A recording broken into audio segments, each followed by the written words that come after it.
The Hidden Queens of Africa. Powerful Black Women History.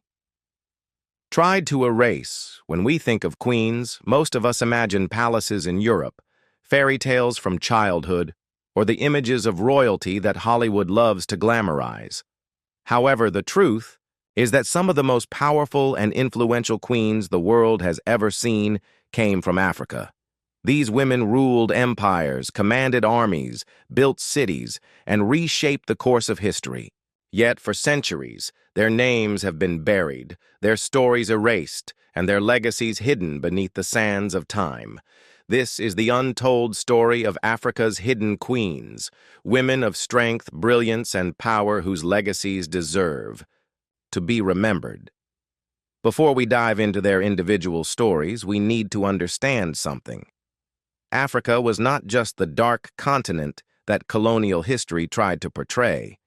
It was home to thriving kingdoms, vast empires, advanced cities, and extraordinary civilizations. And at the center of many of these civilizations stood women, not as silent bystanders, but as rulers, warriors, diplomats, and strategists. These queens weren't just figureheads.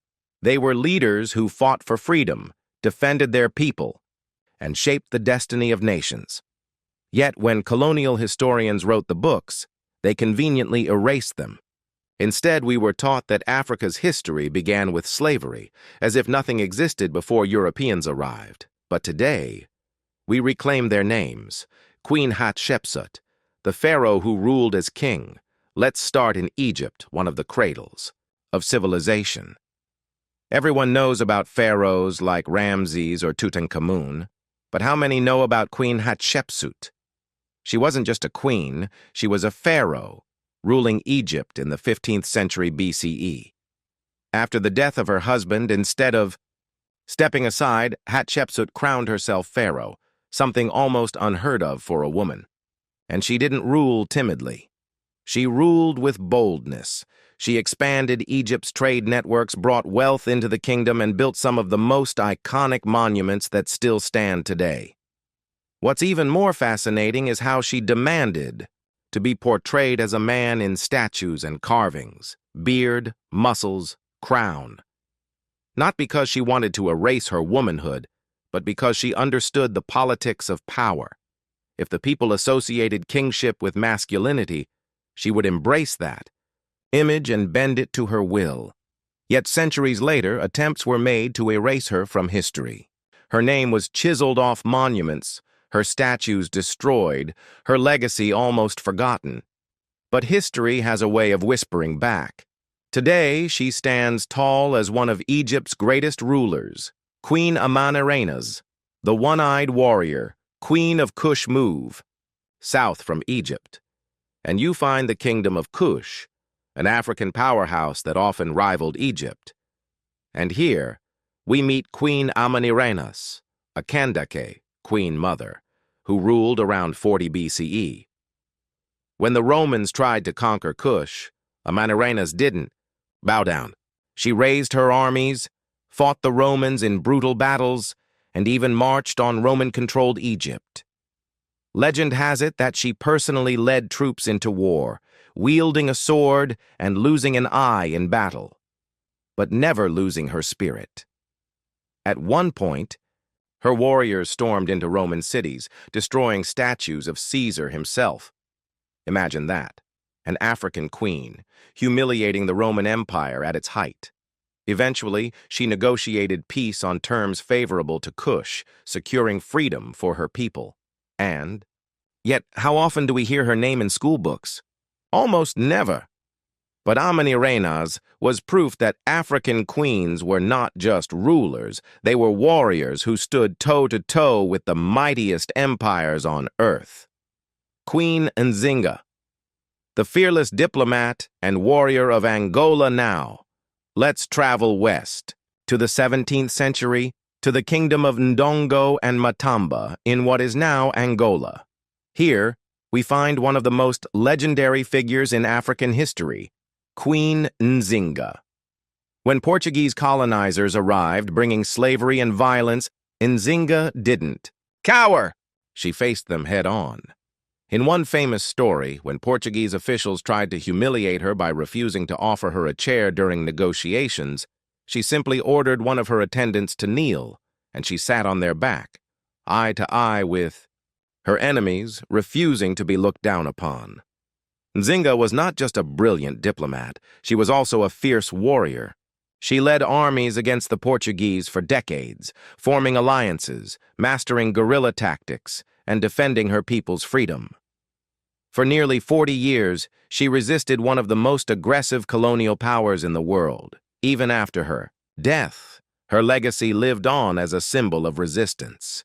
In Angola today, she is remembered as a national hero, a queen who stood unshaken against European conquest, Queen Amina of Zazzau, the warrior queen who expanded an empire travel north into Nigeria, and we meet Queen Amina of Zazzau, a Hausa warrior queen who ruled in the 16th century. From a young age, Amina showed extraordinary leadership and military skill. When she became queen, she didn't just sit on a throne. She strapped on armor, mounted her horse, and led her armies into battle. Under her rule, the kingdom of Zazzau expanded far and wide, becoming one of the largest Hausa states. Amina built fortifications, known as Amina's Walls, many of which still exist today. These walls weren't just military structures. They symbolized her vision, strategy, and determination to protect and strengthen her people. Legends say she introduced new weapons and fighting techniques, transforming her armies into a formidable force. She was fearless, and to this day she remains a symbol of strength in Nigeria, often referred to in folklore and stories as the woman who led men into battle. The erasure of black queens. At this point, you might be wondering, why were these women erased from history? The answer is both simple and painful. Colonial historians didn't want to highlight powerful black women who defied stereotypes. They wanted Africa to appear primitive, weak, and dependent, because that narrative justified colonization. If the world knew Africa had queens who rivaled Rome, resisted Portugal, outsmarted invaders, and commanded empires, the lie of European superiority would collapse. So they buried these stories, silenced these names, and built textbooks that began Africa's story with slavery. But Africa's story doesn't begin with chains. It begins with crowns. Queen Makeda, the Queen of Sheba. Let's revisit another iconic queen, one that appears in multiple traditions. Queen Makeda, known as the Queen of Sheba. She ruled a wealthy kingdom, often associated with modern-day Ethiopia and Yemen, and her fame reached far beyond Africa. The Bible, the Quran, and Ethiopian tradition all speak of her wisdom, wealth, and beauty. She famously traveled to meet King Solomon of Israel, testing him with riddles and exchanging gifts. Ethiopian legends say that from their meeting came a son, Menelik I, who founded the Solomonic dynasty that ruled Ethiopia for centuries. What matters here isn't the myths or debates over historical accuracy. It's the fact that her story traveled across continents and generations. She symbolized the sophistication, intelligence, and influence of African queens at a time when the world was deeply interconnected. Yet even her story was twisted. Some versions reduced her to a temptress rather than a powerful monarch. Once again, history tried to shrink her power, but she remains a symbol of Ethiopian pride and African heritage. Yaa Asantewaa, the Queen Mother who defied the British. Let's move to Ghana in the late 19th century. The British Empire was tightening its grip on West Africa, swallowing kingdoms, and forcing chiefs to bend the knee. But one woman rose to say, no more. Her name was Yaa Asantewaa, Queen Mother of the Ashanti Empire. The British had already exiled the Ashanti king and demanded the golden stool, the sacred symbol of the Ashanti people's unity and power. To hand it over was to hand over the very soul of the nation. Many chiefs hesitated, but not Yaa Asantewaa. Standing tall, she declared, "If you men will not fight, then we, the women, will. I shall call upon my fellow women. We will fight the White men, we will fight till the last of us falls on the battlefield. And she meant it. In 1900, she led the War of the Golden Stool, mobilizing thousands to defend Ashanti pride. Though eventually defeated, her courage lit a fire of resistance that lived long after her. Today, she is remembered in Ghana as a warrior queen who stood unshaken against one of the world's most powerful empires. Empress Taitu Betul, the woman who stopped colonization. If you've ever wondered why Ethiopia was never fully colonized, you can thank Empress Taitu Betul. She was the wife of Emperor Menelik II, but she was no silent consort. She was sharp, politically savvy, and fiercely protective of Ethiopian sovereignty. When Italy tried to trick Ethiopia into signing a treaty that would make it their colony, Taitu saw through the deception. She fought against the agreement and rallied Ethiopia to resist. At the Battle of Adwa in 1896, one of the most legendary moments in African history, Taitu was right there. She didn't just stay in the palace, she personally commanded troops, directed strategies, and inspired soldiers. And when Ethiopia won that battle, it became the first major African victory against a European power during the colonial era. Thanks to Taitu, Ethiopia remained independent, a beacon of freedom for the entire continent. Cleopatra, the last pharaoh of Egypt now.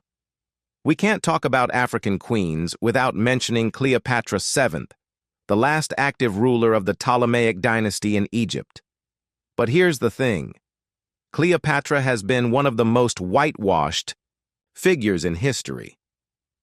Hollywood painted her as a pale-skinned European beauty, but in reality, she was African royalty, ruling from the heart of Africa.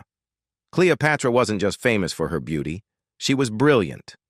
She spoke multiple languages, studied science and philosophy, and mastered politics in a world dominated by men. She played the game of empire with cunning, forming alliances with Julius Caesar and Mark Antony to secure Egypt's power. But she wasn't just surviving, she was asserting Egypt's independence against the rising power of Rome. Her tragic death has overshadowed her life, but make no mistake, Cleopatra was one of the most intelligent, powerful women the ancient world had ever seen. Moremi Ajasoro. The liberator of the Yoruba from Nigeria, comes the story of Moremi Ajasoro, a queen of the Yoruba people. Her tale blends history and legend, but its message is powerful. When her people were terrorized by invaders, Moremi risked everything. She infiltrated the enemy, learning their secrets, and used her knowledge to secure victory for her people. Her sacrifice, bravery, and cunning earned her eternal honor among the Yoruba. Even today, the Adi festival in Ile-Ife celebrates her legacy, reminding generations that women's courage has always been at the heart of African resistance. Queen Nandi, the mother of Shaka Zulu. Sometimes power doesn't just come from ruling kingdoms, it comes from raising leaders. And in the Zulu nation, the rise of one of Africa's most feared warriors, Shaka Zulu, would not have been possible without his mother, Queen Nandi. Nandi was a woman who refused to let her son be crushed by shame. Shaka was born out of wedlock, and the stigma could have destroyed him. But Nandi fought for her child, instilling in him a fierce sense of pride and resilience. Her unwavering support shaped Shaka into the legendary king he became, one who transformed the Zulu nation into a mighty empire. Though Nandi may not have led armies herself, her influence changed the course of African history.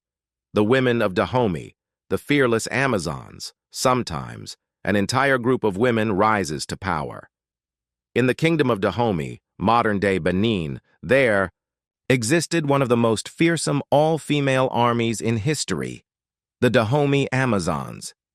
These weren't symbolic guards or ceremonial warriors. They were the real deal. Elite soldiers trained in hand-to-hand combat, armed with rifles, machetes, and a reputation that struck fear into enemies. They served under kings, but their power and discipline made them legends. European accounts, often dripping with fear and fascination, describe them as warriors who fought with unmatched ferocity. They remind us that African women didn't just sit on thrones, they fought, bled, and sacrificed on the battlefield. Why? Their stories matter. So why do these stories matter today?